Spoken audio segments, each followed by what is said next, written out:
Olá, meus queridos! Estamos começando mais um Café com Quem? E com quem é o nosso café hoje, Angélica? Nossa, eu não tenho nem roupa para hoje, porque o Café com Quem hoje é com uma pessoa muito importante. Muito. E eu nunca tinha conhecido uma pessoa com a profissão dela pessoalmente. Nem eu. Nem você, né? Não. Você conheceu o Elton. Né, o Elton? Ninguém da produção. Não. E o nome dela é Ana Paula Cobe. Ela nasceu em Apucarana. Olha que legal. E como a gente está aqui em Londrina, região, que também Apucarana é nossa cidade irmã aqui. Pertinho. Pertinho. E é pertinho, é perto. Nosso Pertinho. Porta, porteira, portão. A gente tem que falar pertinho. Porque nós somos todos pé vermelhos. Isso. Com orgulho. Exato. E a Ana Paula, ela é diplomata brasileira. Ela serviu nas embaixadas do Brasil, na Argentina, Estados Unidos, Japão e Índia. Foi chefe adjunta do cerimonial da Presidência da República e assessora diplomática para temas de imprensa do gabinete do ministro das Relações Exteriores. É mestre em diplomacia pelo Instituto Rio Branco e mestranda em psicanálise pela Universidade de Paris 8 da França. E ela defende esse mestrado na semana que vem. Então, a partir da semana que vem, teremos uma mestre em psicanálise também. Espero, vamos ver a banca. Vamos ver. E estudou na UEL também, né? Estudei na UEL. Conta pra Direito gente. Na UEL. Me formei depois de 5 anos de Direito, mas já queria, né, a diplomacia desde muito cedo, desde os 10 anos de idade. Conta pra gente quem é a Ana Paula, como que começou todo esse sonho para ela diplomacia. Ana Paula é uma mulher curiosa. Eu acho que para ser diplomata você tem que ser muito curioso, tem que gostar do mundo e tem que gostar, sobretudo, das pessoas, porque se trata disso, se trata de uma aproximação, se trata de um conhecimento do outro. Então, partir do Paraná, de Apucarana, Londrina, e ir para o mundo a partir daqui, não é, com esse enquadre, com esse recorte, é muito emocionante. Estar aqui de volta com amigos, não é, com a minha querida amiga, que é uma irmã, a Michelle Van Art, a idealizadora da Engenho das Letras, que está agora organizando também um livro em comemoração aos 90 anos de Londrina. Anos, né? Então, é sempre muito emocionante. Minha mãe mora aqui ainda, então é com muita alegria. Mas eu tenho uma dúvida. Talvez seja a dúvida de muitas pessoas. O que é ser diplomata? O que precisa fazer para ser diplomata? Porque, assim, é diplomata, mas o que é mesmo ser diplomata? Às vezes as pessoas ouvem falar, mas não sabem ao certo o que é, né? Não, é uma excelente pergunta, até porque parece muito distante de todos nós, como algo quase inacessível. E o diplomata é, em essência, um funcionário de Estado. Ele é selecionado, não é, por meio de um concurso público que acontece todo ano, pelo menos uma vez por ano, e ele vai ser formado para representar, no nosso caso, o Brasil. Então, é um tripé que compõe o diplomata. Ele vai negociar, ele vai informar e vai representar aquele país que o selecionou. Então, o diplomata é um profissional que vai cultivar a amizade com os outros países e vai trabalhar para que a relação seja menos conflituosa quando há alguma divergência de interesse. Meu Deus. Quantos diplomatas a gente tem no Brasil? Hoje nós temos cerca de 1.500, 1.543 é o número. Gente, eu fiz uma conta aqui, meio aproximada, porque eu estava muito curiosa. 0,0007% da população brasileira é diplomata. Então, imagina que você conhece um médico, justamente, né? Provavelmente você conhece um médico, conhece um advogado, conhece... Talvez já tenha visto um promotor público em algum momento, mas diplomata é a primeira vez que eu vejo uma diplomata. Eu também. Pessoalmente. Porque tem... É muito difícil de entrar nesse concurso, né? É um concurso difícil, é um dos concursos mais tradicionais do Brasil. Então, é um concurso de várias etapas. Esse concurso foi se modificando ao longo do tempo, não é? A Academia Diplomática Brasileira, chamada Instituto Rio Branco, foi criada em 1945, no centenário do aniversário do patrono da diplomacia brasileira, que é o Barão do Rio Branco. E desde 1946, nós temos concursos regulares para a seleção dos diplomatas brasileiros. Então, nós não vemos ou não encontramos tantos diplomatas no nosso cotidiano, porque a grande maioria ou está em Brasília ou distribuído ou lotados nas diversas embaixadas, repartições, enfim, representações ao redor do mundo. E quais são os requisitos para você fazer um concurso e ser diplomata? Tem alguns requisitos. O primeiro deles está na Constituição, que precisa ser um brasileiro nato, não é nem naturalizado, porque é um cargo também de representação. Que legal. Então, o artigo 12 da Constituição indica que precisa ser um brasileiro nato. Ter no mínimo 18 anos, ter um curso superior de uma instituição reconhecida pelo Ministério da Educação, estar em dias com as suas obrigações militares, eleitorais e, o mais importante, que depende de cada um que se propõe a seguir essa carreira, passar no exame de admissão. Que é difícil. Que é o mais difícil. Para ser médico é super concorrido. Você imagina. Para fazer direito concorrido. Imagina para você representar o Brasil. Meu Sabe Deus. Que depois que eu entrei no concurso de 2005. E vários anos depois eu sonhava que eu tinha de refazer o exame. Então, quando eu acordava desse sonho, eu dizia, ufa, eu já passei. Meu Deus. Né? Agora a vida continua e a vida segue. Mas é um grande orgulho, sem dúvida. Eu acho que o Brasil, a carreira diplomática brasileira, ela é reconhecida não só dentro do Brasil, mas fora do país também. Muito a excelência legal. dos diplomatas brasileiros. Então, todos os anos essa seleção é feita, a formação, o aperfeiçoamento de todos nós. É uma vida de estudo. E tem bastante mulheres? Ou é a maioria homens? Tem alguma coisa assim? Porque, não sei, diplomata você já pensa aquele homens assim, né? Não sei, é uma visão minha, não sei, assim. Nós temos diversas diplomatas, mas o número pode melhorar, é claro, né? Cerca de 23% da carreira são mulheres e há todo um movimento para que aumente o número, para que mais mulheres se interessem, porque, primeiro, há um grande desconhecimento e depois tem aquela questão...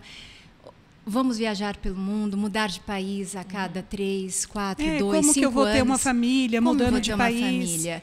E é possível, é possível. Claro que exige ajustes, certas disciplinas, certos companheirismos, não é, de quem está perto, mas é possível. Eu sou um exemplo, estou aqui.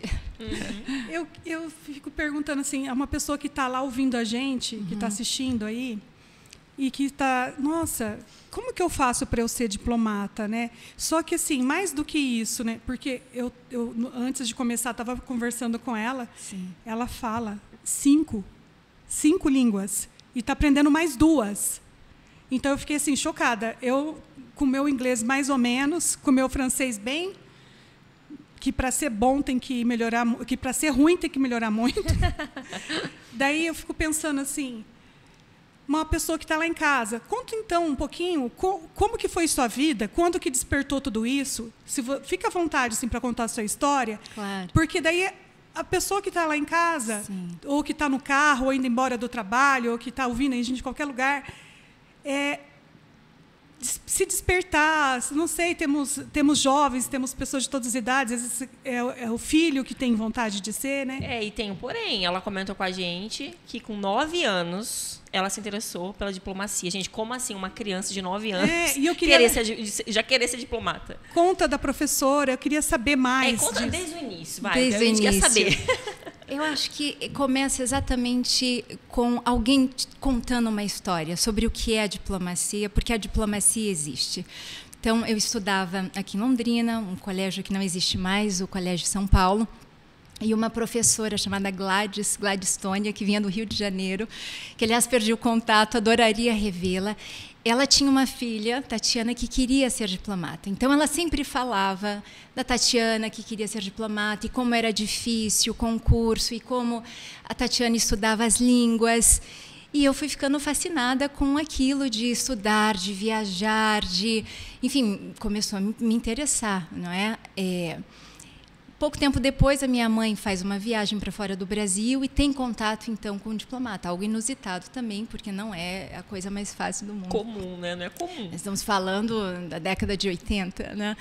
Encontrar um diplomata. E ela volta me contando as histórias. Então, com 10 anos, me parecia a coisa mais extraordinária do mundo, porque era algo que precisava inventar um caminho para chegar lá. Eu não tinha perto de mim. E a gente não tinha a internet do jeito Não que tem tinha hoje, as internet, informações. Não tinha nada disso. Então, eu tinha o endereço do Ministério das Relações Exteriores. Olha. E com 12 anos eu escrevo uma cartinha perguntando como era o concurso, o que era preciso com 12 fazer. anos, olha o interesse. Com 12 anos. E o mais incrível é que eu recebo uma resposta.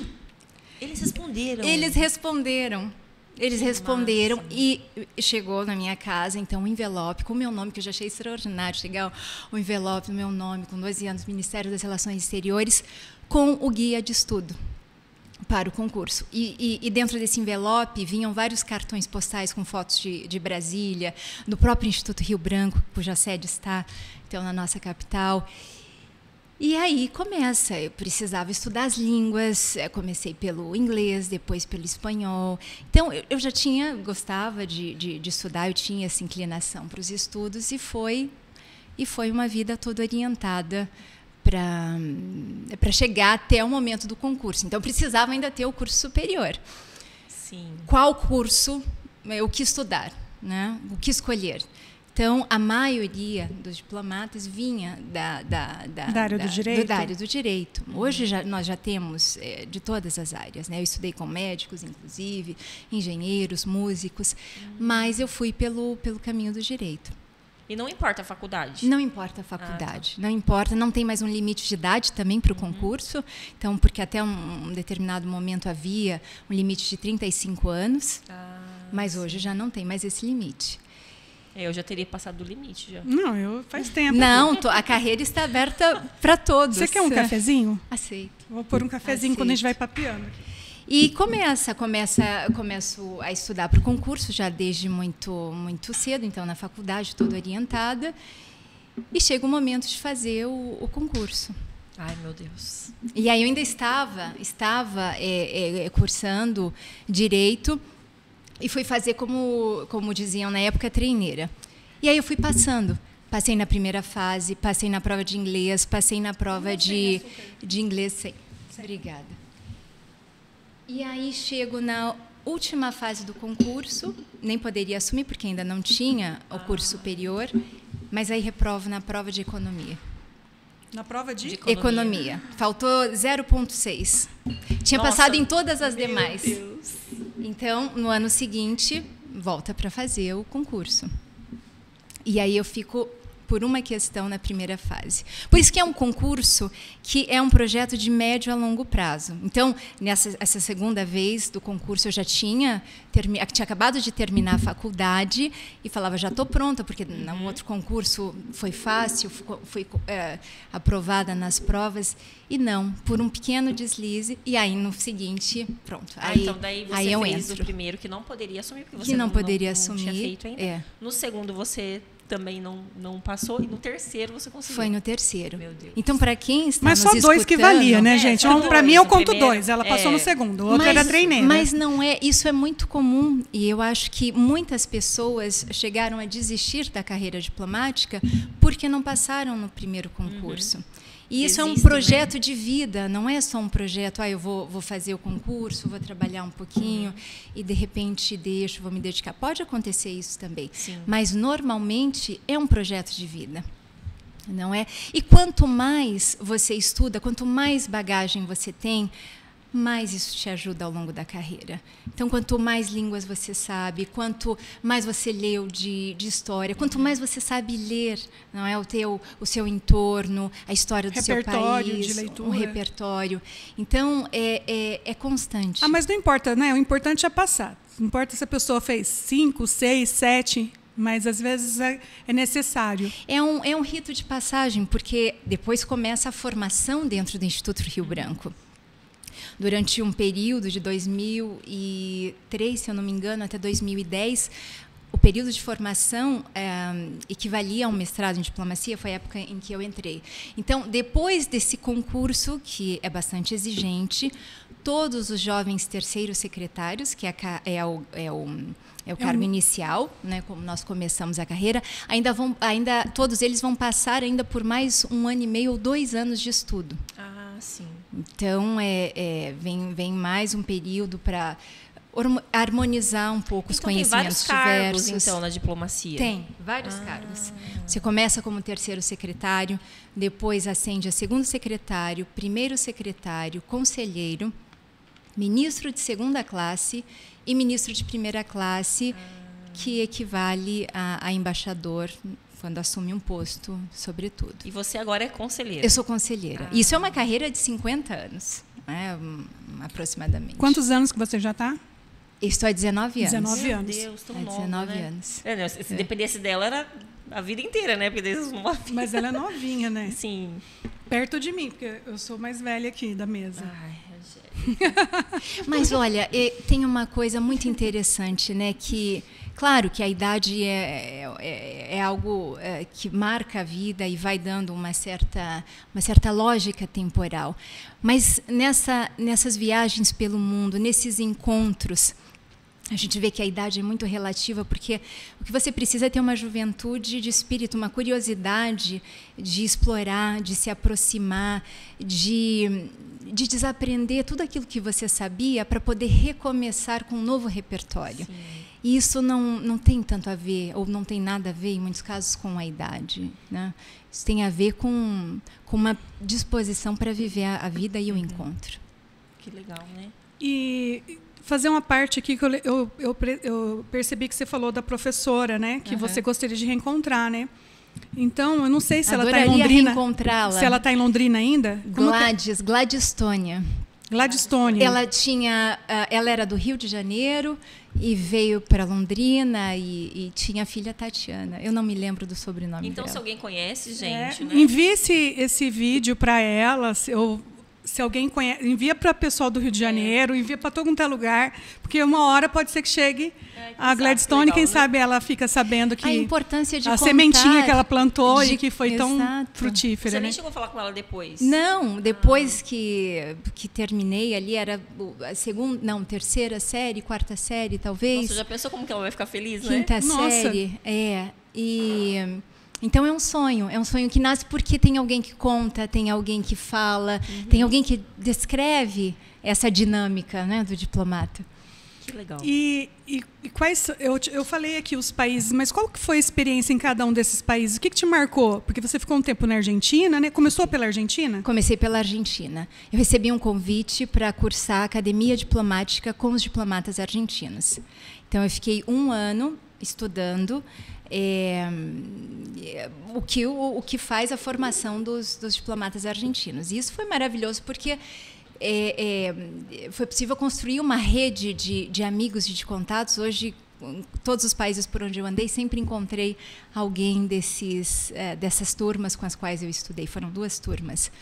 Você ficou em Buenos Aires? Eu fiquei em Buenos Aires. Depois desse ano de estudo, eu comecei a trabalhar na Embaixada do Brasil em Buenos Aires. Então, eu cuidava de temas de meio ambiente, ciência, tecnologia. Depois, no final da minha estada, um pouco de defesa também.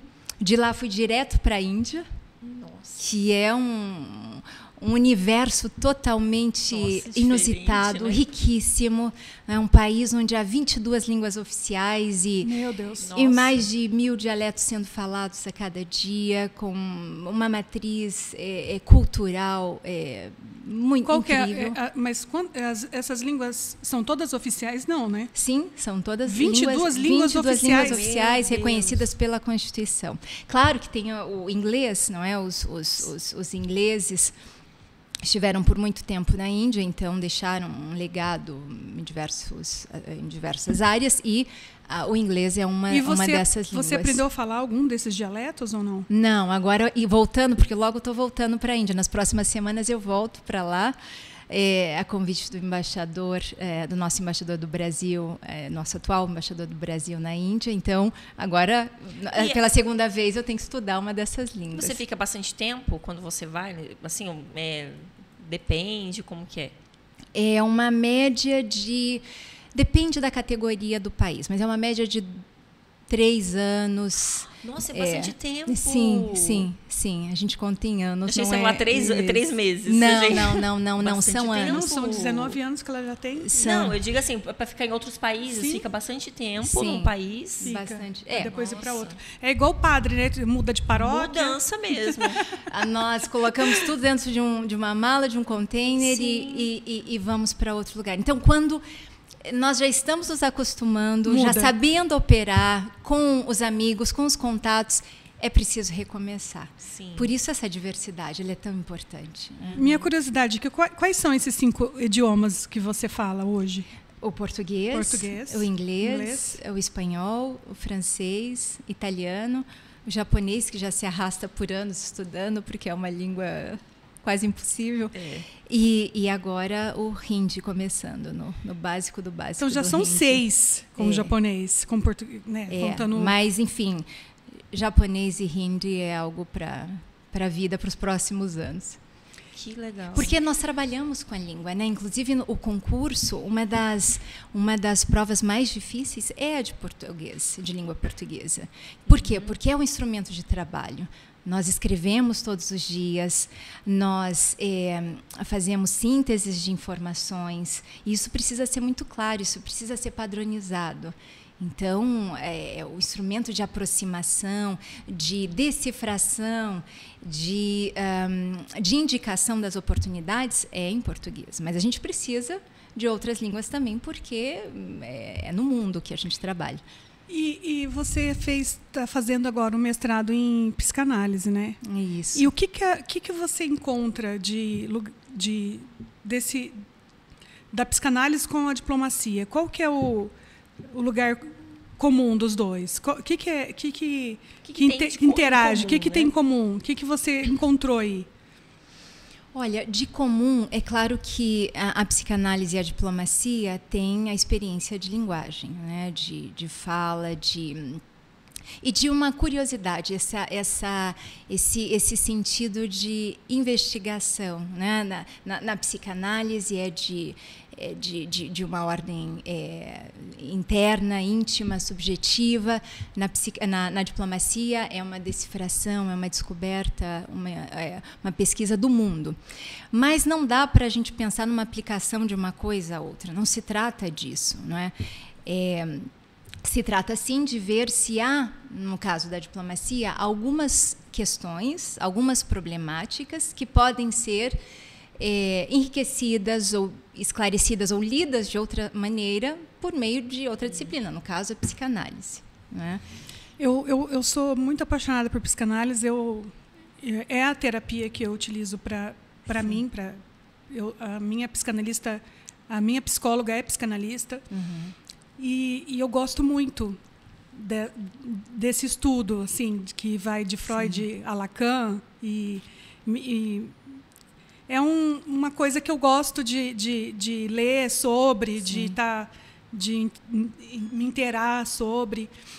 E assim, uma sobrinha que também é psicanalista, ela sempre fala assim, olha, às vezes é aquilo que você não ouve é onde está o discurso, não é só aquilo que você ouve. A psicanálise tem muito disso, né? Não é só naquilo que você está ouvindo, naquilo que você não está ouvindo, aquilo que a pessoa não fala. É o que escapa. Escapa. É o lapso, é o xiste, é o que aparece em um sonho, naquela formulação, no que insiste. Aquilo que a pessoa fala sem querer, para quem está em casa, às vezes não sabe o que é o xiste, Exato. Não sabe o que é o ato falho. Exato. Explica para a gente, mais ou menos, assim. Porque a lógica com a qual todos nós crescemos é essa lógica cartesiana, ou seja, penso, logo existo. E a psicanálise vai subverter um pouco isso, né? Ela vai dizer, penso onde não estou. Ou seja, é quando você não se reconhece. Todos nós já fizemos alguma coisa e diz, puxa, mas não sou eu que fiz isso, sabe? Está muito estranho. Nossa, isso, por que né? eu falei isso? Por que eu falei isso? Ou por que eu não disse tudo? Sendo que a gente nunca chega a dizer tudo, não é? Então, essa experiência de dizer um pouco além, dizer um pouco menos, ela vai falar de algo muito íntimo nosso, né? Vai falar de às vezes de uma dor profunda, às vezes de um mal-estar, de um desconforto, mas tem algo que não encaixa totalmente. E na diplomacia, provavelmente alguém está conversando com você e às vezes dá para pegar uma coisinha ali que não foi dita. Não chegaria, não se trata um pouco de fazer uma análise daquela pessoa, mas sim de ter uma outra escuta, não é? Escutar de outro lugar. Tipo, uma sensibilidade de escuta, empatia, um olhar, não é? E também a diplomacia, claro que a diplomacia trabalha para que os países possam ter uma relação boa, para que os dois países, ou para que em um âmbito multilateral possa haver acordos, para que nós possamos ter mudanças, né, no mundo, seja no meio ambiente, seja na questão de esportes, mas o diplomata também existe porque há divergências de interesses. Um diplomata, ele pode causar uma situação muito difícil para o país? Pode piorar a situação. Pode, sempre pode, não é? Por isso a importância de uma formação, de um acompanhamento, de um aperfeiçoamento, porque um diplomata não vai dizer tudo o que vier à cabeça dele, tudo que ele quiser dizer. Ele segue certas instruções.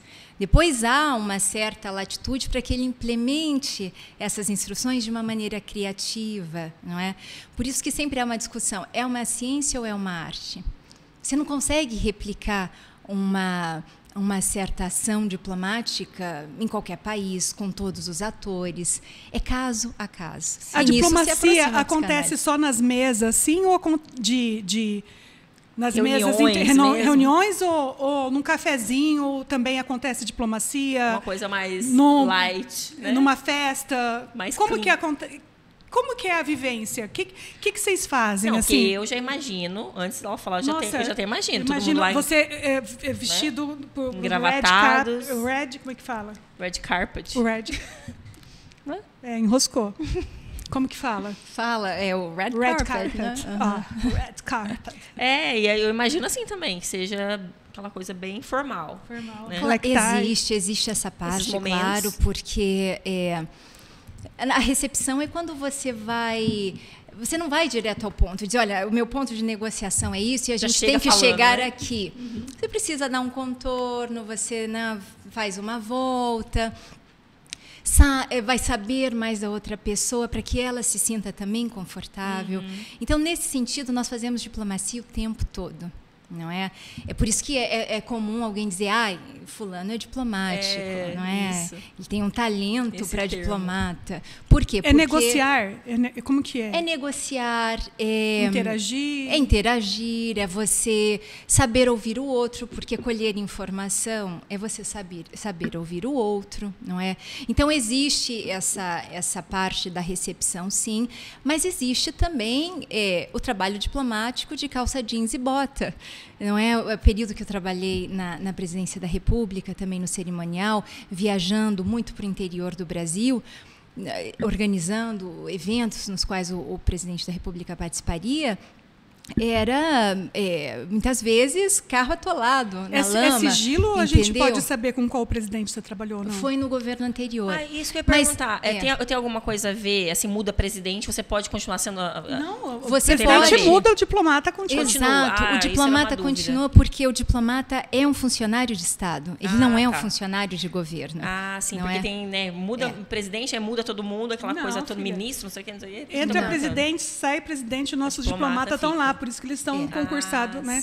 Fico imaginando isso, né? Claro que cada diplomata terá como cidadão as suas preferências políticas, mas no desempenho da sua função, eu acho que a diplomacia brasileira ela se consolidou de maneira tão bela porque houve essa clareza o respeito de pelo cargo, né, que a pessoa ocupa, porque antes dele ser o fulano ou ciclano, ele é o presidente da República. E pelos interesses maiores, pela tradição, ou seja, vamos ver como o Brasil negociou tal coisa. Não, e ela está tendo diplomacia também em relação aos presidentes, né? Ela tem que ser diplomata. Tem que ser diplomata até nessa hora. Né? Um aprendizado constante para todos nós. Né? Sim. Isso, mas a neutralidade também não exclui tomar certas posições quando é necessário. até porque essa neutralidade, poder ouvir as pessoas, poder aconselhar. Chega um momento de dizer, olha, com tudo que foi dito, analisado, a melhor talvez decisão vai por esse lado. Sim, entendi. Mas aquilo é política, não é uma ciência exata. Que legal. E o Brasil, ele é bem visto, assim, né, diplomaticamente. A impressão que eu tenho, assim, eu não sou política, gente, não sou uma estudiosa, uma cientista política, nem jornalista. Só sou uma leiga no assunto, mas curiosa. Sim. A gente sempre vê que o Brasil é um país que as pessoas simpatizam muito, né, com o nosso país. Vocês são melhor, né, recebidos por a gente ter essa característica de um país friendly?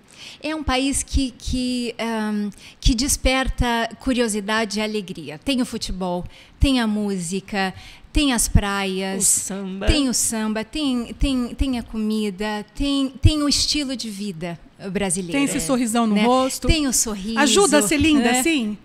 Ajuda, né?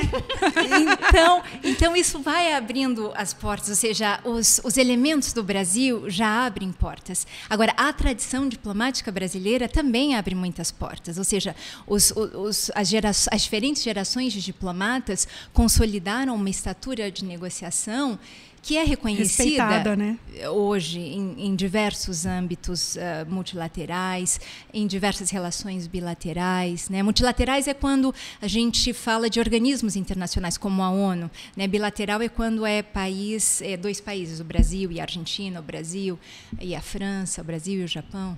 E você que morou assim, em tantos países... o brasileiro, a gente fala mal do Brasil, mas a gente não admite que ninguém fale mal do Brasil. Eu sei como é que é. Né? A gente pode. Só nós podemos falar mal do Brasil. Se vem alguém de outro país falar do Brasil, eu não aceito. A gente não aceita. O Brasil, ele é melhor do que... Ele é subestimado pela gente mesmo? Porque a impressão que eu tenho quando eu estou fora, quando eu viajo, e eu viajo um pouquinho... Eu adoro viajar, gente. Em julho eu estive em alguns países e quando eu falo que eu sou brasileira, eu tenho a impressão que as pessoas, alguns elogiam uma coisa, elogiam a outra. Nossa, queria tanto morar um tempo no Brasil. Já escutei isso muitas vezes. E a gente, quando está aqui, a gente acha que não somos tudo isso. Não, os próprios brasileiros que moram em outros países, que eu que morei em Portugal, eles mesmos falam muito mal do Brasil. Os próprios brasileiros, né? Entendeu? Eles fazem vídeos falando mal do Brasil. Sabe? Mas vai falar alguém que não é brasileiro falar mal mas eles não valorizam, não, entendeu? Né? Eu acho que você sente. É um processo de descoberta, né, do próprio Brasil. Por exemplo, a sede do Ministério das Relações Exteriores, que é também conhecido como Itamaraty, está em Brasília, e é a casa que acolhe todos os chefes de Estado estrangeiros. Então, o Itamaraty foi construído com materiais brasileiros, porque a gente não queria trazer nada de fora, a gente queria utilizar uma arquitetura, um design, a matéria-prima daqui, porque é isso que nos representa. Então, e ficou um palácio, e é um palácio belíssimo, tem um vão livre imenso, uma escada helicoidal, e isso é um dos símbolos não só de Brasília, mas também do país. Então, esse é um pequeno exemplo para dizer que, sim, a gente tem distanciamentos, né, da nossa potencialidade, da nossa capacidade, das nossas qualidades. Eu acho que quando a gente está fora, em alguns momentos é mais fácil a gente valorizar.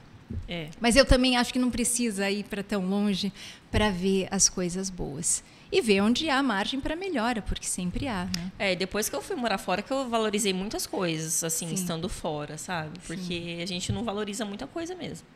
E deixa eu fazer uma pergunta, assim, curiosidades.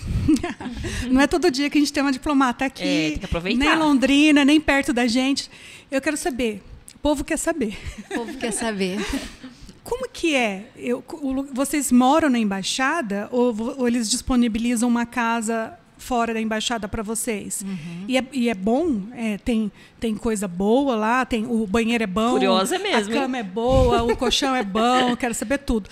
E assim, a decoração ser tudo bonito e a alimentação. Vocês têm que se alimentar da comida regional ou mandam para vocês? É verdade. Como que é a alimentação? Sim. Como que funciona? Você que tem que pagar a sua alimentação ou a embaixada disponibiliza, manda um arroz, um feijão, vocês estão com vontade? Vocês estão num lugar não muito tem arroz, longe. Feijão? Como que é? Bom, as representações, então, elas são classificadas de acordo com as suas funções. O Brasil tem cerca de 140 embaixadas no exterior. A embaixada vai cuidar das relações políticas e econômicas do Brasil com outro Estado. Então, além dessas 140 embaixadas, nós temos 71 repartições consulares. O que faz um consulado? Vai cuidar do cidadão brasileiro. Algumas embaixadas têm a repartição consular dentro da própria embaixada, mas em algumas cidades, como Tóquio, por exemplo, tem a embaixada e tem o consulado. A França também? A França também, né? Buenos Aires também. Então, alguns países, de acordo com o número de brasileiros residentes lá, ou da importância política, terá as duas representações. Além disso, tem as delegações das quais o Brasil faz parte, como delegação do Brasil junto às Nações Unidas, delegação do Brasil junto à Unesco, por exemplo. E aí são mais 13, aproximadamente. E tem alguns escritórios comerciais.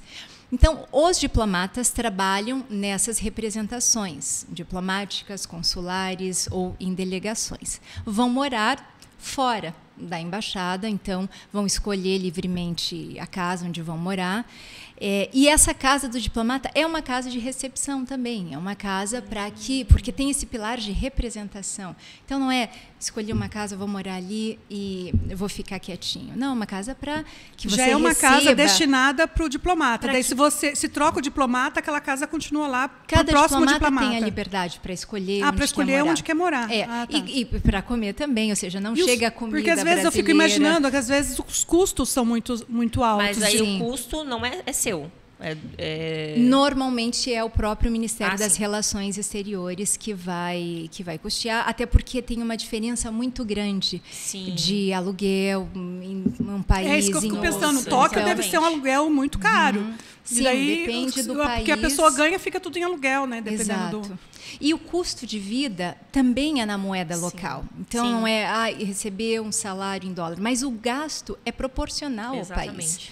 Não é? Então, pagar a escola de filho, que é um custo alto, não é? Não tem, enfim, auxílio para pagar certas escolas, por exemplo, um auxílio muito reduzido. Então, o diplomata vai ter que custear todos esses aspectos da vida normal, como qualquer pessoa. E quando está lá na Índia, dá vontade de comer feijão com arroz? Dá vontade, daí você vai... feijão tem, arroz também tem. Você vai fazer com um temperinho indiano. Mas pastel você não vai achar lá de jeito nenhum. Pastel você dá um jeitinho. Você coxinha não tem. Nem caldo de ingrediente. Aí que está a criatividade. Nem caldo de cana. Não, cana tem. Tem. Na Índia, né? Então, tem. Mas na França, minhas irmãs ficam desesperadas por caldo de cana. Exato. Mas costuma ter um mercadinho brasileiro onde você encontra... Sempre tem, né? Por exemplo, em Tóquio... Eu tive que levar uma cabotiá na mala. Deu maior bafafá. Não, você não sabe o que aconteceu. É assunto para um podcast inteiro. Quando a gente for chamar uma agente de turismo aqui, daí eu vou contar essa história. Mas a Tam foi lá, ela teve, é uma família, porque eles estavam achando que era 2 bombas. Meu Deus. Porque tinha 2 cabotiazinhas. E tem a questão fitossanitária também, né? Muitas vezes Minha irmã um país ligou, não entra fruta, não entra... Na França ainda, eles falam que não entra, mas entra. Entra porque... Entendi. Já entrei várias vezes. Cabotiá. Pois é, no nosso caso... Um pedaço de cana de açúcar. Meu Deus. Por exemplo, na Índia, as pessoas que professam a religião hindu, elas não comem carne de boi, de vaca, carne bovina, porque a vaca é um animal sagrado na Índia, né? Então, haverá carne de búfalo, frango... Quais são os animais sagrados? Tem vários, né? Tem a vaca, tem o rato, tem o macaco. Vamos mandar os ratos. Vamos mandar os ratos do país. Depende da região, depende do templo. Mas aí, no caso, como eles não comem a carne bovina, né? Então você não encontra para comprar? Você encontrará em enclaves muçulmanos, porque daí o muçulmano não tem essa limitação. Então, você tem que aprender a navegar no país.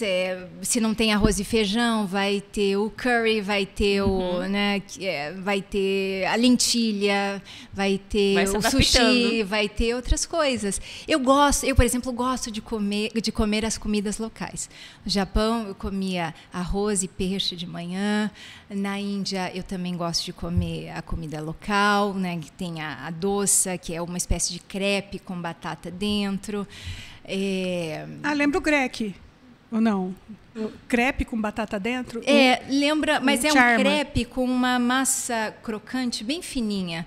E parece uma onda, assim, é bonita de ver. E qual o país que foi mais difícil, assim, para você? Assim, que você teve que passar... Alimentação, cultura, tudo. Assim, você fala, nossa, que difícil.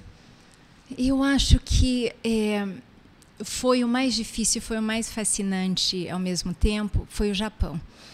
Porque é um país maravilhoso, admirável. Eu tenho, não é? Descendência, né? Eu sou descendente de japoneses. E é uma história de família, enfim, que eu chego no Japão, busco saber um pouquinho mais e começa a doer a partir do momento em que eu vou buscar saber mais. E aí que a psicanálise entra.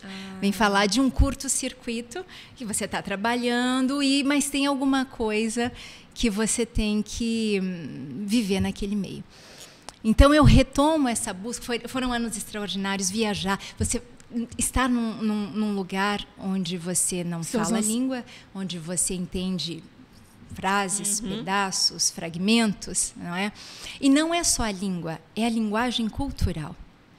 É como um sorriso diz linguagem algo, corporal também. É como se entrega o cartão de visita, é como se tira os sapatos quando se visita alguém, não é? Na casa de alguém. Então, é uma série de códigos que precisam ser decifrados, não é? Então, o Japão foi difícil e foi lindo, ao mesmo tempo, acho que eu não poderia ser eu mesma se não tivesse passado por lá. E tem uma história bastante bonita, que nos meses finais da minha estada em Tóquio, o imperador do Japão faz uma visita à Embaixada do Brasil. O embaixador... André Corrêa do Lago, que era embaixador nosso naquele momento no Japão, organiza uma mostra fotográfica para celebrar os 50 anos da primeira visita do então imperador e da imperatriz ao Brasil. E ele vai, e aí depois da conversa privada com o embaixador vem cumprimentando todos os funcionários da embaixada, vários nipodescendentes também. Mas eu era a única diplomata nipodescendente. E aí havia várias instruções da Casa Imperial, não pode olhar nos olhos do imperador, não pode falar. E quando o imperador ai, meu Deus, se aproxima a mim, ele fala, o embaixador fala, olha, a nossa única diplomata, nipodescendente. Com ascendência japonesa. E ele fala em japonês comigo. E aí eu olho a equipe da Casa Imperial que estava ali, eu falo, bom, a embaixada toda... Meu Deus... Aí eu respondo em inglês para ele, porque ele estava conversando com um embaixador em inglês. E digo que, infelizmente, eu não entendia tudo que ele estava dizendo, mas que eu me sentia muito orgulhosa de fazer o caminho inverso que tantos japoneses haviam feito, ou seja, saindo do Japão e chegando no Brasil. Sim. E eu saí do Brasil e cheguei no Japão para representar não só aquelas famílias que saíram do Japão, mas uma nação. Não é o que interessa da relação Brasil-Japão. O imperador não se deu por satisfeito. Ai, meu Deus. Ele faz uma segunda pergunta. Em japonês. Em japonês. E eu olho desesperada pro tradutor. E aí o tradutor salta, vem ao meu socorro e o imperador pergunta, ele quer saber de qual é a sua geração. E aí todos os documentos de família que eu comecei a recolher quando cheguei, me vem a imagem na gaveta. E aí eu faço uma brincadeira com o imperador, eu falo assim, eu sou da 3,5. E não existe, ou você é da terceira, ou você é da 4ª geração.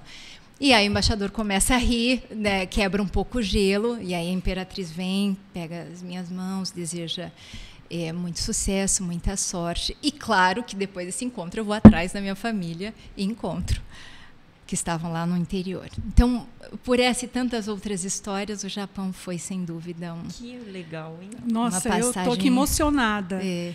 E você é metade japonesa e metade nordestina. Eu cearense. Também. Você também de que porque estado? Meus pais, eu sou londrinense, nasci aqui, mas os meus pais são de meu pai de Vitória da Conquista na Bahia e minha mãe de Iguaí na Bahia, que fica bem pertinho de Itabuna. Itabuna é bem famosa por conta do cacau.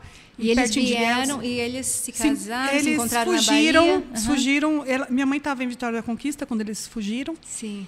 E eles vieram para São Paulo já com 2 filhos e foram chegando até Londrina. Sim. Mas minha mãe já tinha estado aqui em Londrina na década de 50. Ela ficou por 2 anos aqui. Então ela já conhecia. Porque o meu tio veio para trabalhar, uma história linda, assim, e ela sentiu saudade de casa, e um outro tio que veio para visitar perguntou se ela queria voltar. Ela falou que queria e ela voltou para Bahia, e lá ela conheceu meu pai daí em Vitória da Conquista, já com 14 anos. Mas ela veio com 12 para Londrina, em 55, mais ou menos. Comecinho da década de 50. Mas as histórias vão se misturando, né? E Londrina, ela tem muito descendente de japonês. Como que vocês vieram? Como que o seu pai casou com a nordestina e veio parar aqui? Como que foi? A família da minha mãe saiu do Ceará e foi descendo. É uma família de 21 filhos. Meus avós tiveram 21 filhos. Nossa.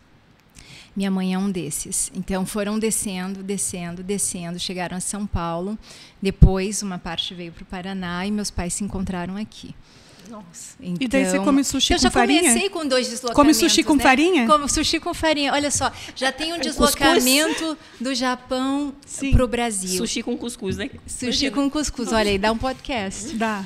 E depois do Nordeste para o Sul do Brasil. Então, esses deslocamentos vão resultar o quê? No caso, deu uma diplomata. Sim, porque mexe, né? Eu fui para a Bahia, não o ano passado, no outro, já fez um ano.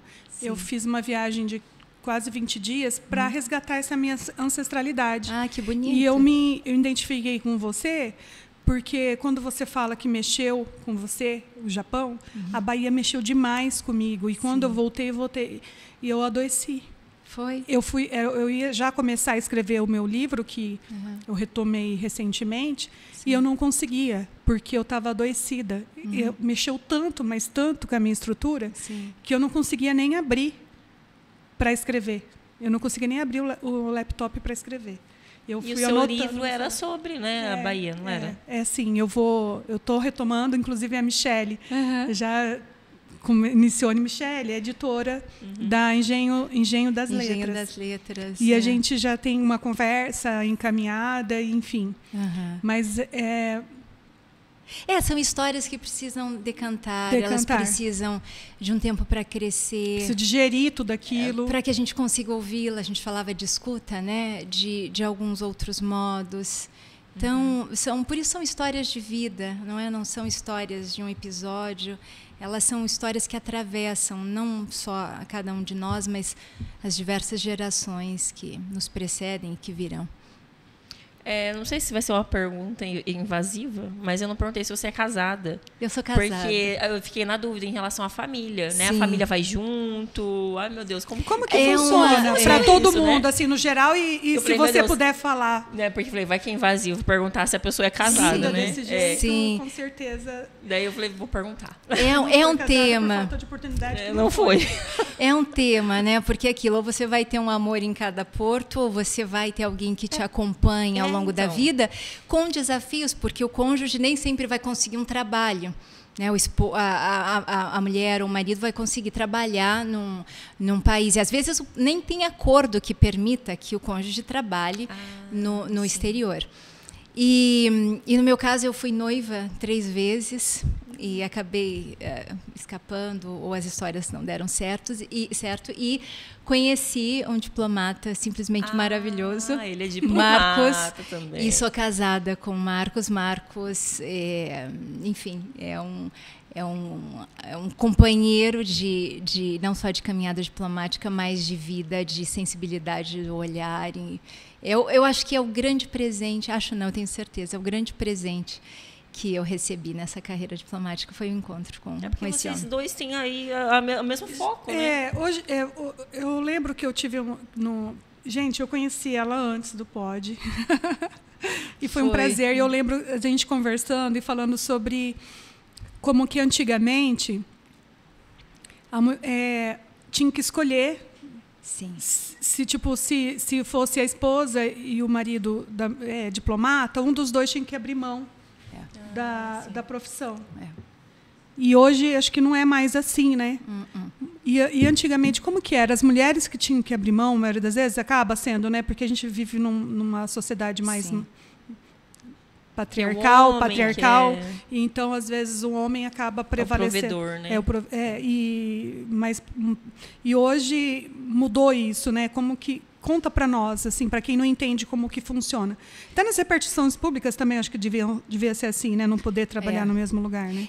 Mudou porque a sociedade também foi mudando, né? A primeira mulher que ingressa na carreira diplomática foi a Maria José de Castro Rebelo Mendes, em 1918. Nossa. O Ministério das Relações Exteriores, à época, sequer autorizou que ela se inscrevesse. Foi por meio do auxílio de Rui Barbosa, o famoso jurista, que ela conseguiu apresentar a inscrição dela e ela foi aprovada em primeiro lugar. E ela trabalhou como 12 anos como diplomata e ela se casou com outro colega diplomata. E ela teve que renunciar em um determinado momento porque um precisava agregar. Era esse o termo que se utilizava até muito recentemente, né? Até a década de 80, início da década de 90, se não me engano. Então, um precisava agregar ou renunciar, e normalmente era a mulher. Hoje já é uma coisa, um desafio tão grande para o homem quanto para a mulher encontrar um companheiro que decida abrir mão de muitas coisas da sua carreira para investir em uma vida ao lado de alguém que é um pouco cigano, um pouco peregrino. Nesse caso, teria que ser mesmo alguém que estivesse no mesmo foco. Ou alguém que abrisse mão de toda uma vida para estar junto. Porque é muito difícil, tem que ser mesmo alguém companheiro. Aí deve ter muitas histórias, né, de bastidores. Muitas histórias. Mas aí vocês conseguem os dois irem juntos? Nós conseguimos. Nós nos conhecemos em Brasília, trabalhando juntos na Presidência da República. De lá fomos juntos para Washington, na Embaixada do Brasil. E agora juntos na Embaixada do Brasil em Nova Delhi, na Índia. Ele acaba de chegar faz um mês e eu embarco, depois de defender o mestrado na França, para reassumir as funções. Porque eu estou vindo de um ano sabático da carreira, né? Você tirou para estudar? Eu tirei para estudar. Então, depois de quase 2 décadas, eu achei que era importante. Um tempo para ver com uma certa distância a função, algumas questões, para poder reelaborá-la. E não foi por, estou pensando em outra coisa. Não, foi por um extremo amor, um profundo amor ao próprio ideal diplomático, à própria ideia da função. Né? E no que você volta diferente? O que você sente? É uma pergunta difícil, porque talvez eu não saiba responder agora, dizendo eu mudei nisso, mas eu acho que eu vou ser capaz de dizer ao longo dos próximos anos. Quando você voltar aqui no Pod. No que eu fui mudando, né? Porque nesse período também em Paris, eu tive a oportunidade de acompanhar atendimentos de pacientes em 3 hospitais psiquiátricos. Então, é um tipo de escuta muito específico, né? É algo que os franceses fazem tradicionalmente. Freud, já no final do século XIX, foi a Paris também acompanhar atendimentos de pacientes, do Charcot, que era um grande médico daquele momento. Então, são experiências que difíceis de serem quantificadas ou né, de eu dizer, é isso. Tem hora que eu tenho a sensação que o mundo é um grande manicômio. A gente está todo mundo mais doente, adoecido, está todo mundo louco e a gente não percebeu porque está todo mundo louco. O que acontece agora, né? Porque a gente está num momento assim pós-pandemia, tanta coisa, tantas questões. Uhum. A questão da loucura suscita o questionamento gente, sobre a olha, normalidade. Eu gosto de doido, tá? E a Ariano Suassuna sempre fala que todo mundo tem um pouquinho, sim, né? Todo não mundo. Você aceita um vinho também? A gente tem um vinho aqui para você. Eu aceito, se tiver tem um vinho, vinhozinho, pizza, porque... Pizza, ótimo. Vou guardar isso aqui. Mas o ideal da normalidade é um pouco estrangeiro também, a psicanálise. Né? Eu nem gosto de gente normal demais, porque... porque eu a gente acho tem que se que identificar, pessoa normal né? demais não vai... Cada um tem um sintoma e uma forma de se haver com esse encontro com o mundo, com Na esse verdade, eu encontro tenho com as medo de gente pessoas. muito normal, porque eu acho que está escondendo alguma coisa que eu não sei o que é. Eu também acho. Vai saber. Vai saber. Daí é Também acho. mais perigoso. Eu acho que eu prefiro saber na onde que está a loucura. Eu estou vendo, tá claro para mim, a loucura está ali, ó, eu dou conta. Sim. É interessante a tua pergunta, porque essa ideia, né, da loucura e da normalidade, talvez nós vivemos um momento de vários extremismos, não é? A verdade é essa ou a verdade é aquela. E também uma posição diplomática é quando você é capaz de ouvir as duas partes para chegar a eventualmente a uma conclusão, sim, que é mais para um lado ou mais para o outro, mas você está disposto a ouvir, né? Quando você está enraizado ou engessado em uma única posição, isso é mais problemático. Eu acho, né, pela minha experiência. Eu também, eu concordo. Eu acho que essa leitura do outro passa por um lugar de empatia, passa por um lugar de não julgamento. E de desconhecimento. Desconhecimento. De não saber. Eu não sei. Então eu vou perguntar. Eu vou querer saber mais, porque se eu vou conversar com alguém, falo, não, já sei tudo, então eu vou, desse jeito. Fulano já me falou como que é, então já sei. Me falou, Você fica conhecendo outra pessoa pelo olhar de outra pessoa. E eu vou dar um carimbo dizendo é isso. E quando você vai escutar as outras versões, por exemplo, de uma mesma história, você dá a chance a você mesmo de enriquecer a sua compreensão sobre algo. Né?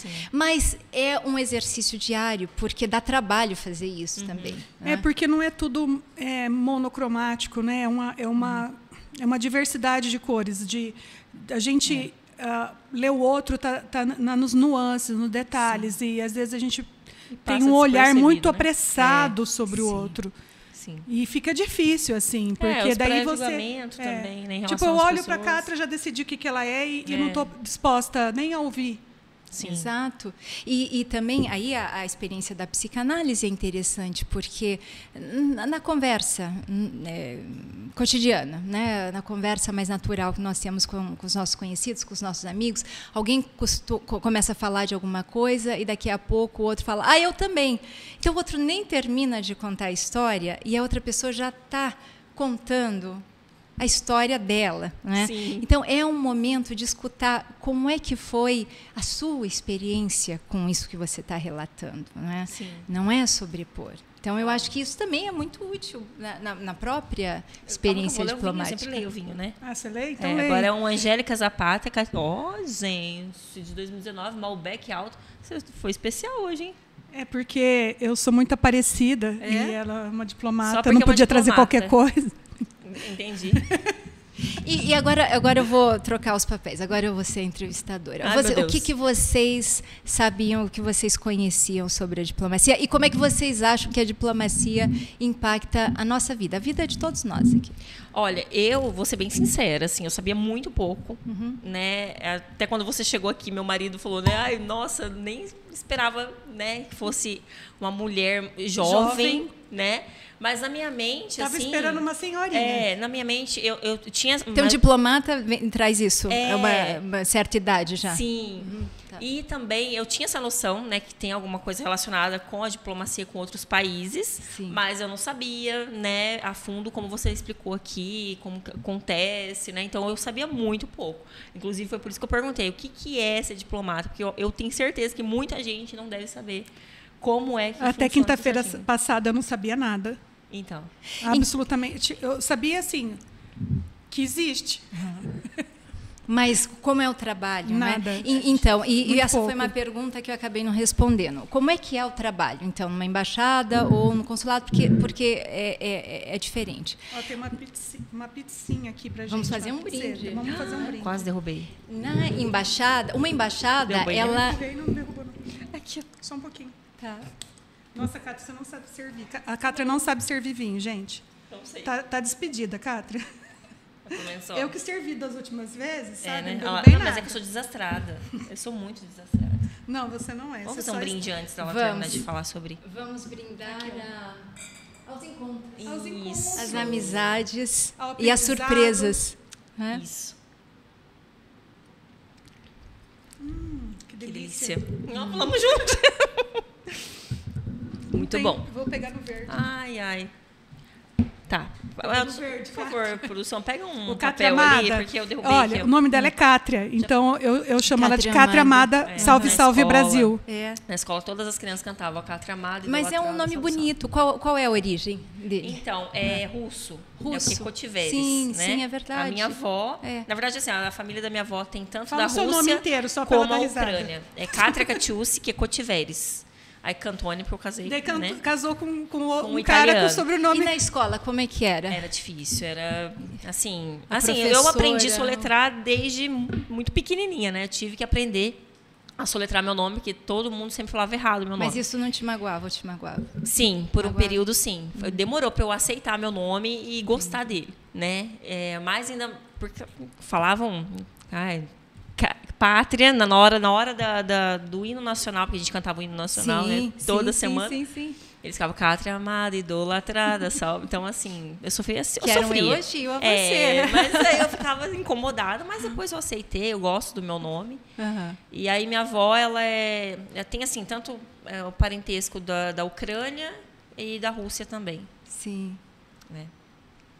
Muito bem. Diplomaticamente dividido. Bem nesse momento, né? Bem legal.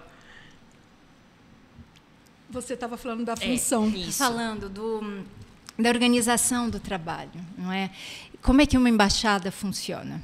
Então, uma embaixada ela vai ter vários setores. Vai ter o setor político, vai ter o setor econômico, o setor de promoção comercial, o setor que cuida da cultura, da organização de eventos, o setor que cuida de energia, né, porque é um tema super importante não só para o Brasil, mas para o mundo. O setor que vai cuidar de candidaturas ou temas multilaterais. Então, cada diplomata vai estar a cargo, vai chefiar um desses setores. E aí vai ter interlocutores nessas áreas. Então, no país, se eu cuido de energia, eu vou visitar as instituições que se ocupam de energia, os pesquisadores, a iniciativa privada, quais são as empresas dedicadas a esse tema, como é que eles estão trabalhando com o Brasil. Então, a embaixada é como um polvo. São vários braços que vão captando as informações, onde tem oportunidade para as empresas brasileiras. Por exemplo, quando eu estava em Tóquio, eu cuidava de promoção comercial. Então, em cada embaixada, cuida de um tema. Você reinicia a vida, a língua, os amigos, enfim, e o tema de pesquisa de trabalho do dia a dia. Eu cuidava de promoção comercial. O que é isso? Promover os produtos brasileiros lá no Japão, buscar também oportunidades de investimento e mostrar, sempre que possível, aos empresários interessados em exportar os nichos em que há oportunidade. E era muito difícil, em alguns momentos, que os empresários brasileiros se interessassem. É isso que eu queria perguntar. Eu já estava aqui você falando, eu aqui. Não posso esquecer de fazer essa pergunta. Um pequeno empresário, ele pode contar com a ajuda de um diplomata para exportar? Com certeza. Porque a gente acha que a gente é tão pequenininho, né, que não vai ter atenção. Com certeza. Existem setores de promoção comercial que fazem esse contato, né, responsáveis por esse contato com os empresários, ou seja, para informar como é a regulamentação. quais são as exigências dos consumidores daquele país, o que esse país precisa ou está buscando comprar. Então, as grandes empresas elas conseguem se inserir sem tanta ajuda da embaixada, mas o pequeno e o médio é o nosso cotidiano. Pronto, se ela estivesse lá nos Estados Unidos, eu já ia querer exportar bacon. Porque eu fabrico bacon, mas eu sou pequenininho. Mas e se for ao contrário também, no caso, né, do diplomata de outro país que quer exportar aqui para o Brasil, seria também, no caso, conversando com vocês também, aqui do Brasil? Aí, por exemplo, se a gente fala dos Estados Unidos, um empresário norte-americano que quer exportar para o Brasil, ele vai procurar a Embaixada dos Estados Unidos em Brasília. Ou eles têm também uma entidade chamada Select USA que vai auxiliá-los. Então, cada país vai ter a sua equipe que vai ajudar a promover os seus produtos. A Índia não come bovino, mas come suíno? Sim, frango. Bacon? Só carne bovina que não. Bacon consigo comer. Já estou querendo exportar bacon para a Índia, gente. Se come o porco, né? Come o bacon. Então. Aí tem a questão dos muçulmanos. Então, por um lado, é um mercado grande. Os muçulmanos não comem porco. É o país mais populoso do mundo. Então, você vai ter um mercado. Agora, entender a regulamentação, ter tradutores, ter equipes, entender as demandas daqueles consumidores. É um trabalho grande. Sim. É um trabalho, né? Então, a embaixada vai até uma parte de promoção, de apoio, e depois o empresário precisa caminhar sozinho. Então, é um grande trabalho.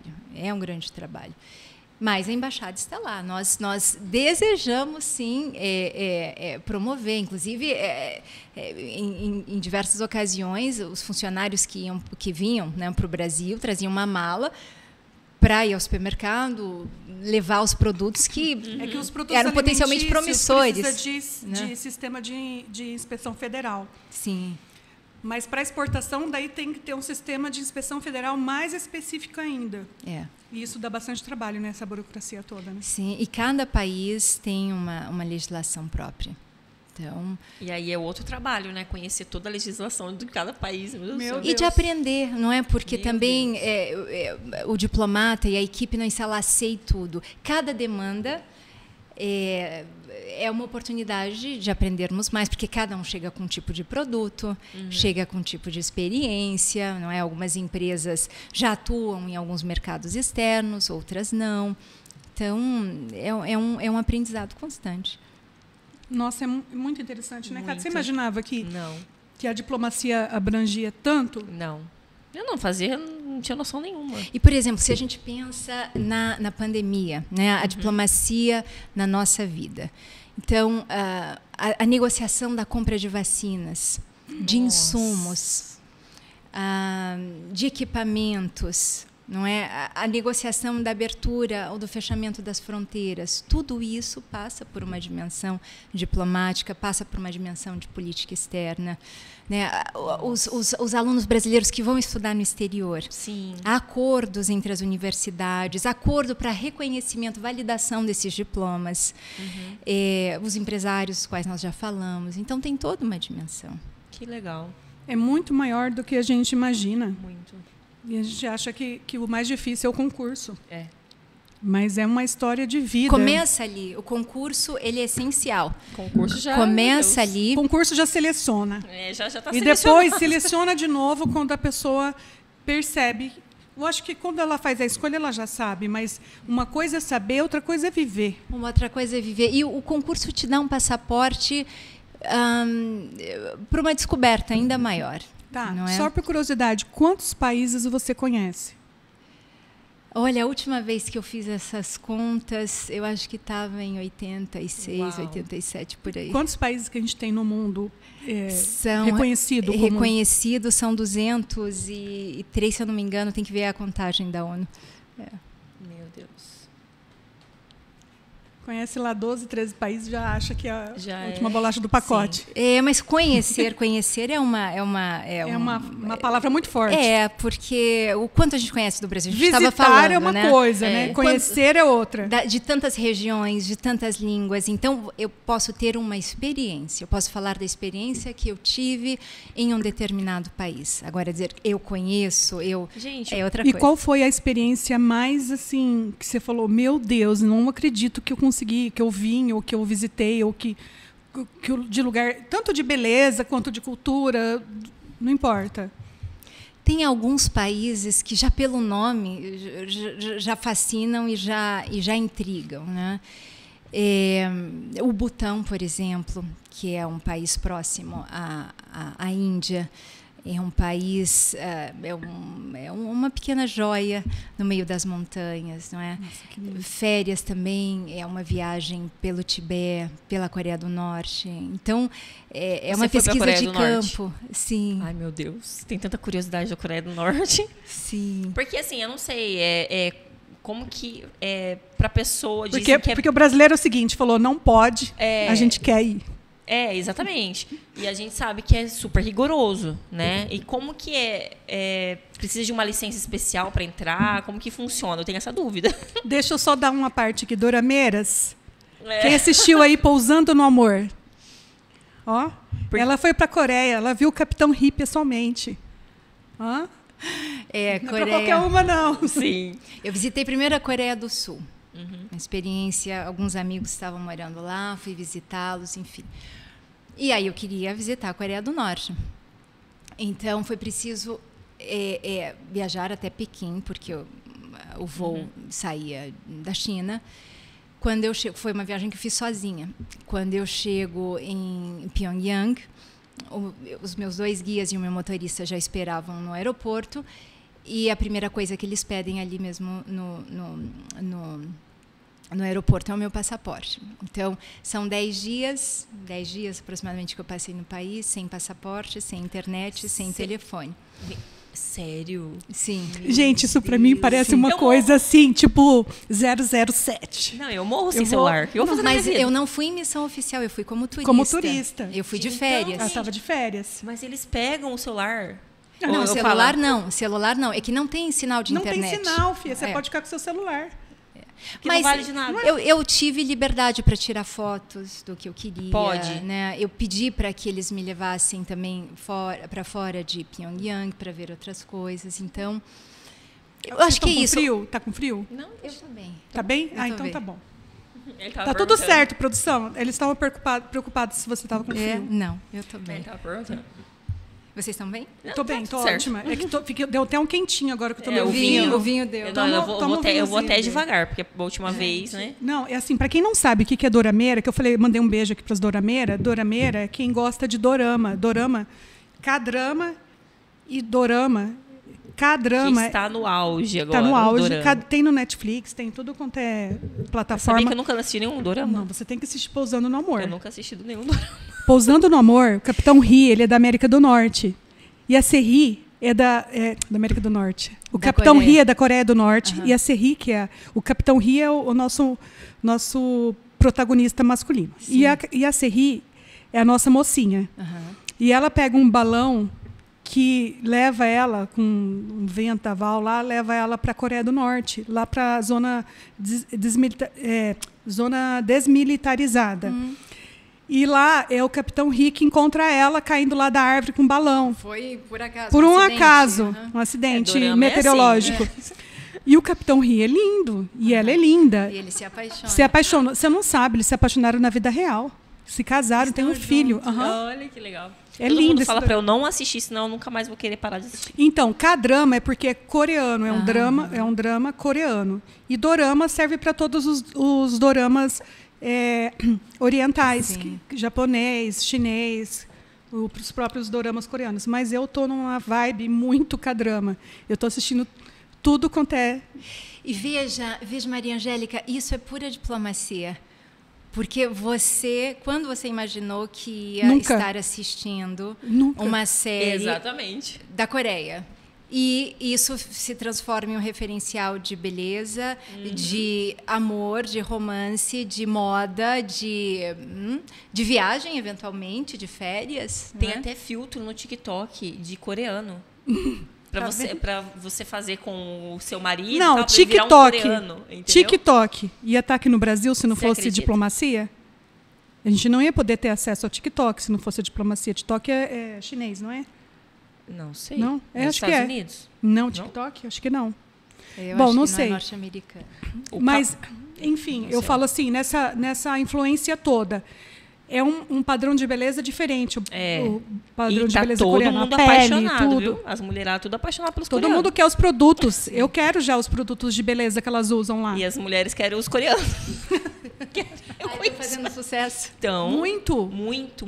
Muito. Se eu não- Mas essa abertura de ver o outro, de possibilitar que o outro entre na nossa vida, no nosso cotidiano, nos nossos sonhos, no nosso desejo de consumo, é muito interessante, é muito enriquecedor. Não é? A gente sai de certos eixos e abre outras Não, daí o fronteiras. povo lá de casa está falando assim, ela tem uma diplomata na mesa com ela, e do que ela está falando? De Mas dorama. veja o que os Estados Unidos fizeram, não é? Com Hollywood. Hollywood, ou a Índia com Bollywood, porque tem o polo cinematográfico, ou a França com a gastronomia. Que foi alto.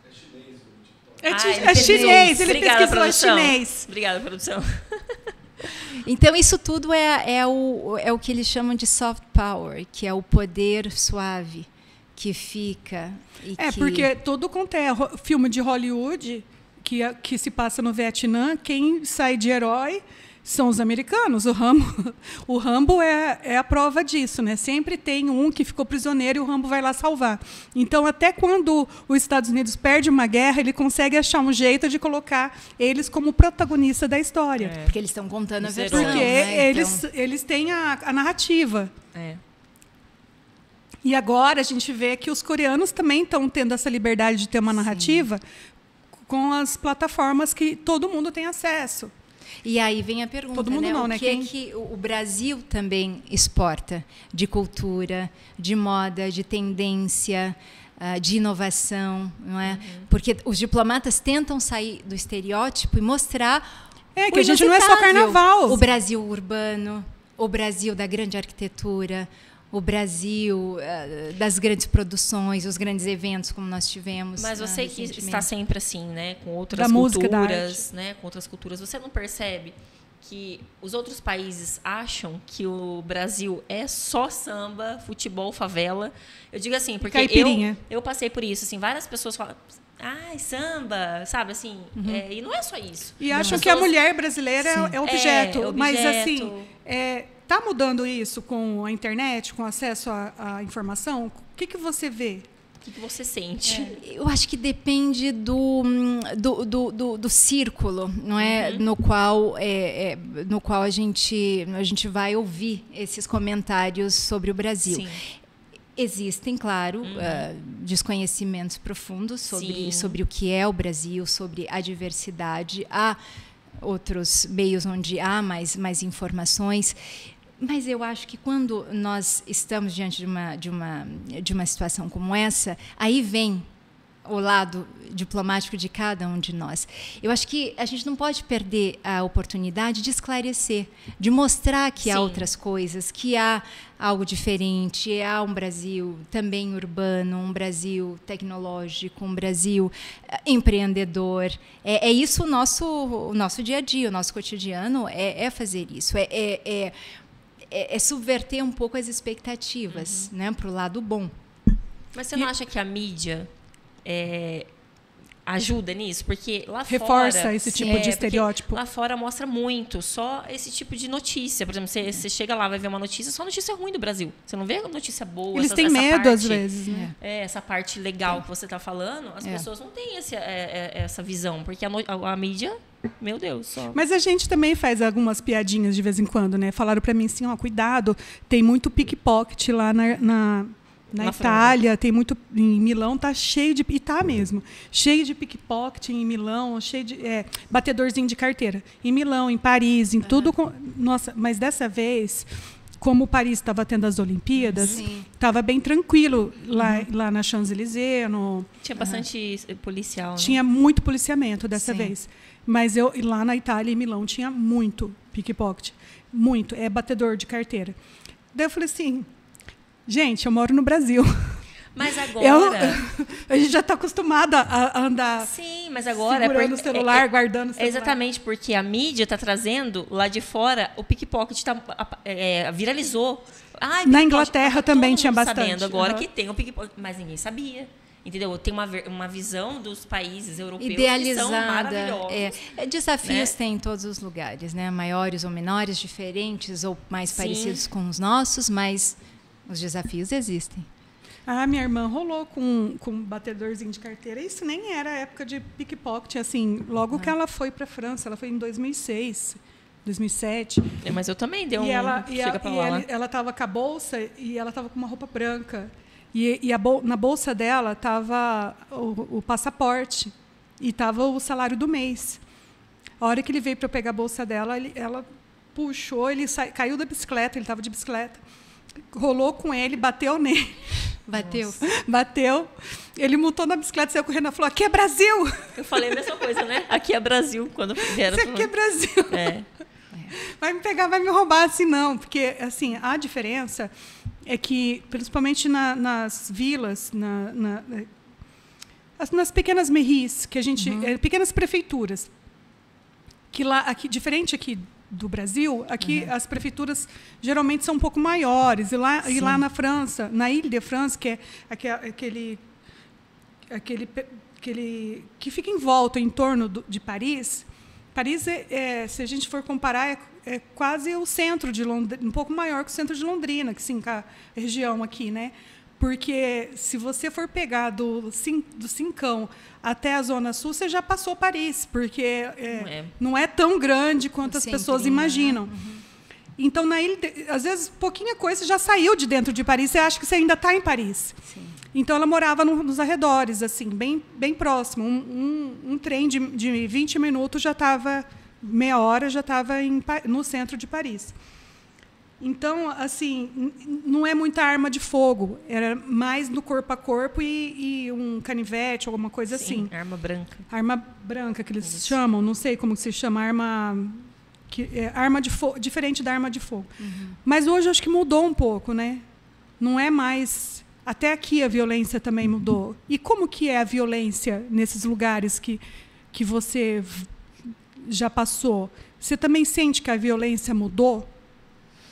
É claro que a gente vai sentir, vai né, sofrer os impactos de violência. Já fui assaltada em diferentes lugares. Então, depende muito, né, do local. Eu acho que também com a nossa experiência um pouco brasileira, a gente fica mais atento, a gente não deixa Diplomata anda com segurança, não, né? Não. Alguns países, sim. Alguns países contam com segurança para os seus diplomatas. Os diplomatas brasileiros é na raça.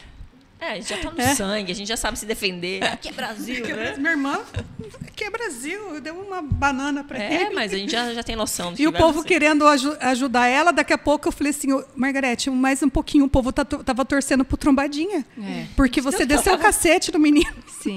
Claro que há situações em que há uma conflagração ou alguma situação que exija algum cuidado mais específico. Aí a embaixada vai contar com algo pontual, mas o que o brasileiro tem que fazer? Bom, isso não tem a ver com a embaixada, é o consulado, né? Consulado, mas quando roubam um passaporte dele, tem que ir no consulado, né? Tem que ir ao consulado, tem sempre um telefone e um e-mail de emergência. Também em Brasília existe a área dedicada a assuntos consulares, sempre de plantão. Então, o Itamaraty está permanentemente disponível, acessível para que o cidadão brasileiro... Eu sei que você aqui, você está como uma diplomata, você não pode estar comentando assuntos de guerra. Mas, por exemplo, isso não tem a ver com nada que está acontecendo no mundo agora. Porque assim, entendam... Não, assim, entendam.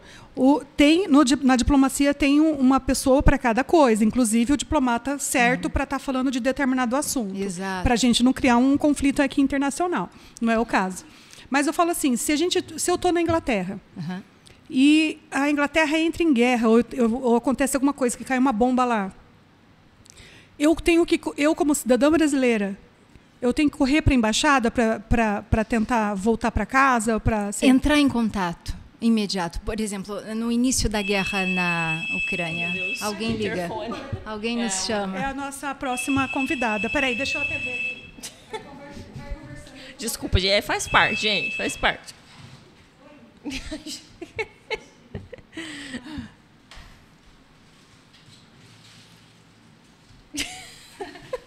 Aqui acontece de tudo, porque a gente está começando e é assim mesmo. Não, é assim, mesmo, a naturalidade. Mesmo depois de muito tempo, vai continuar assim. Vai continuar assim, gente, se acostumem.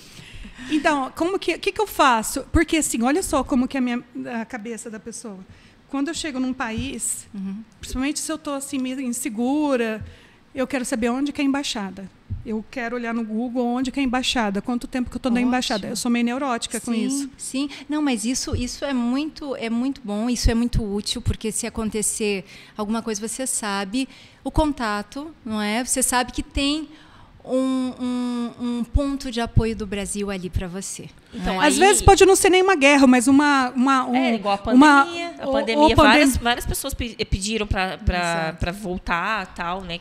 Lá em Portugal, por exemplo. Sim, e foi um trabalho imenso do Ministério das Relações Exteriores, em parceria com diversos outros ministérios, com as Forças Armadas, para a repatriação desses brasileiros. Também, quando a guerra na Ucrânia começou, eu tive o privilégio de participar de um momento de grande tensão e tristeza no mundo, mas esse voo que o governo brasileiro enviou para Varsóvia para repatriar os brasileiros que estavam na Ucrânia. Então, viajar com essas famílias, não é? Às vezes alguém que já perdeu alguém. Deve ser difícil. Colegas diplomatas também que foram junto com o ministro de Estado. Claro, a Força Aérea, o Exército, enfim, a Aeronáutica, né, todas as forças unidas para... nesse voo, não é, de Varsóvia até o Brasil, no primeiro ponto do Brasil, vendo aquelas pessoas com seus animais de estimação, porque os pets embarcaram. Alguns já tinham passado por diversas guerras, outros estavam deixando tudo sem saber quando voltariam, se voltariam a ver as suas casas, as pessoas amadas. Então, o que a gente pode oferecer nesse momento? Né? Um apoio, uma escuta, é uma perspectiva de acolhimento para que essa pessoa possa recomeçar a vida em outro lugar. Eu estive na Palestina e em Israel e na Jordânia naquela viagem. E hoje eu olho assim com um pesar, que falo assim, nossa, quando que eu vou poder voltar em Israel de novo? E eu fico pensando, porque eu lembro quando eu passei na fronteira, que a gente passou para Belém. Belém fica, muita gente não sabe, mas Belém fica dentro da Palestina. Então a gente passa pela fronteira de Israel lá para a Palestina. Daí a gente visita Belém, o lugar onde supostamente Jesus nasceu, e a casa de Davi, algumas coisas que a gente visita lá. E eu senti a diferença, inclusive, para comer. A gente via que, do lado palestino... você fala da Palestina para Israel. Porque, como a Palestina é mais pobre, é um país bem mais pobre, o restaurante não tinha muita opção para você comer, mesmo você sendo um turista e tendo condições de pagar por. Sim. Então, assim, a gente comeu tomate assado e espetinho de frango, espetinho de carne. Então, assim, eu percebi que era bem mais simplesinho do lado palestino, e a gente come por ali perto mesmo e já volta. E na hora que a gente volta, e é sempre um alerta, olha, não usar o celular na fronteira, não tira foto, não tira, porque o pessoal está de fuzil na hora da fronteira, né? Mulheres e homens na hora que a gente passa por ali. Então, assim, e agora, quando eu vejo pela televisão, dá uma dorzinha no coração, sabe? Porque eu fico pensando em todas as pessoas que estão lá, tanto do lado palestino quanto do lado israelense, porque muitos civis acabam morrendo no meio de uma guerra, né? Então, é tão bom quando você sabe que o seu país é um país que tem uma diplomacia melhor, que tem pessoas assim como você, que numa carreira diplomática linda, assim, e que está trabalhando para a gente viver em paz e tentar dar o nosso melhor também pela paz do mundo, né? Eu imagino que a diplomacia não é só pela paz do nosso país, mas vocês diplomatas também devem de trabalhar muito internamente também pela paz no mundo, né? É uma aposta no diálogo, uma aposta que se aproximar, se conhecer, ter projetos em comum, são elementos que evitam catástrofes, muitas vezes. E qual que é o recado que você quer deixar assim para o pessoal de Londrina, além da professora Gladstone? Lembra o nome da professora aí? Gladstone. Gladstone. Eu acho que mãe da Tatiana. A mãe da Tatiana. Ela tinha uma outra filha, eu não lembro qual é o nome da outra filha. Se eu pudesse deixar alguma mensagem, seria, sobretudo para os jovens, para as crianças, porque foi um sonho que nasceu em Londrina, o sonho da diplomacia. Né? Até outro dia eu me perguntava, toda vez que eu compro uma passagem aérea e eu posso escolher o assento, eu escolho do lado esquerdo do avião, olhando em direção para o piloto. E nunca parei para pensar por que eu fazia isso. E outro dia né, falei, agora eu vou pensar as razões pelas quais eu escolho esse assento. E aí me veio essa imagem de Londrina, porque o avião na pista do aeroporto aqui se posiciona de tal maneira que a última coisa que você olha do lado esquerdo é o aeroporto com as letras de Londrina.